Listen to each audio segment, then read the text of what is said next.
어른과 아이가 함께 읽기 좋은 어린이 책을 소개하는 찬이 삼촌의 어린이 책 맞아요 5번째 시간입니다. 오늘도 좋은 어린이 책 몇 권 소개해 드리겠습니다.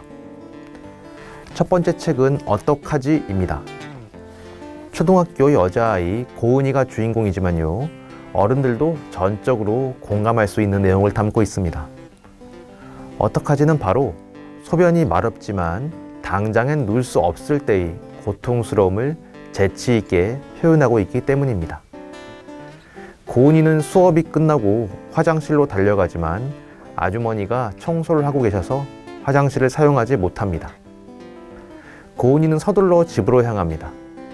하지만 육교 계단은 점점 늘어나고 빨간불은 아무리 기다려도 바뀌지 않습니다. 길을 가다가 하필이면 수다쟁이 친구를 만날 건 또 뭡니까? 가까스로 집에 도착했지만 고은이의 인내는 결국 한계에 달합니다. 시간은 그걸 이용하는 사람에 따라 늘어나거나 줄어들죠. 소변이 마려울 때처럼 1초가 길게 느껴지는 경험도 없을 겁니다. 어린이라면 그런 시간은 더욱 늘어날 겁니다. 어떡하지의 주인공 고은이는 거듭된 부름 끝에 결국 쉬를 싸고 맙니다. 하지만 누구나 실수할 수 있죠.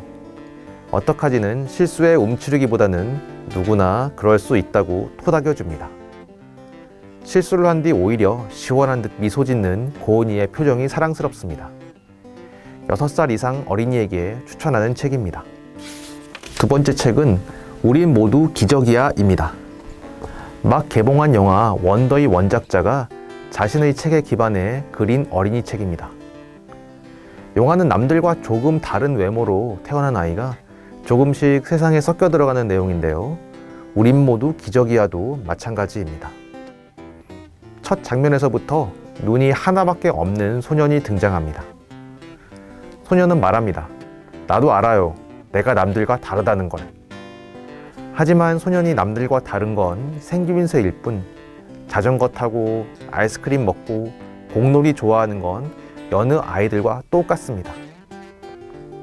엄마에게 소년은 기적과 같지만 어떤 사람들은 그 기적을 있는 그대로 보지 못합니다. 소년은 강아지 데이지와 함께 우주로 향합니다. 그리고 거대한 우주에서 아주 작은 지구를 바라봅니다. 작은 지구 위에서 우리는 왜 서로 다름을 찾고 다퉈야 할까요? 왜 서로 손가락질해야 할까요? 우리 모두는 세상에 태어난 하나의 작은 기적입니다.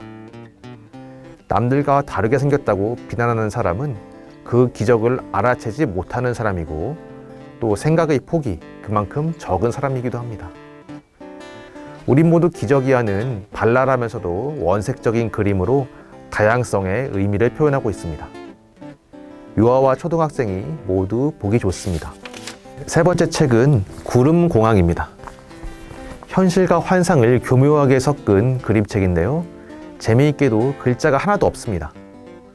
오히려 그림의 밀도가 높아 그림 한 장 한 장을 천천히 꼼꼼히 읽어가면서 더 재미있게 볼 수 있는 책입니다. 어린이들이 미국 뉴욕의 엠파이어 스테이트 빌딩에 체험학습을 가면서 이야기가 시작됩니다. 엠파이어 스테이트 빌딩은 1931년에 건립한 102층짜리 초고층 빌딩이죠. 구름공항의 주인공 소녀는 구름에 가려진 꼭대기에 올라 장난꾸러기 꼬마 구름을 만납니다. 꼬마 구름을 따라 구름공항에 놀러 가기도 합니다. 그리고 그곳에서 생각지도 못한 아이디어를 실행에 옮기는데요, 소년의 아이디어는 누군가에게는 기쁨을, 또 다른 누군가에게는 경악을 불러일으킵니다. 저희 집 부근에도 어마어마하게 높은 빌딩이 있는데요, 구름이 잔뜩 낀 날이면 건물 고층부가 보이지 않습니다. 그럴 때면 꼭대기에 머무는 사람은 어떤 기분일까 생각이 들곤 합니다. 구름공항의 작가 데이비드 위즈너는 구름에 가려진 마천루를 보면서 재미있는 아이디어를 떠올렸고, 이를 흥미진진한 이야기로 풀어냈습니다. 글자 하나 없이 창의적이고 흥미진진한 이야기를 매끄럽게 표현하고 있습니다. 일상의 공간에서 환상적인 이야기를 끌어내는 솜씨가 대단합니다. 4살에서 6살 아이가 보기 좋습니다. 오늘 소개한 어린이책 어떠셨나요? 연말 연시회 어린이와 함께 읽어보는 건 어떨까요? 다음에 또 만나요. 안녕.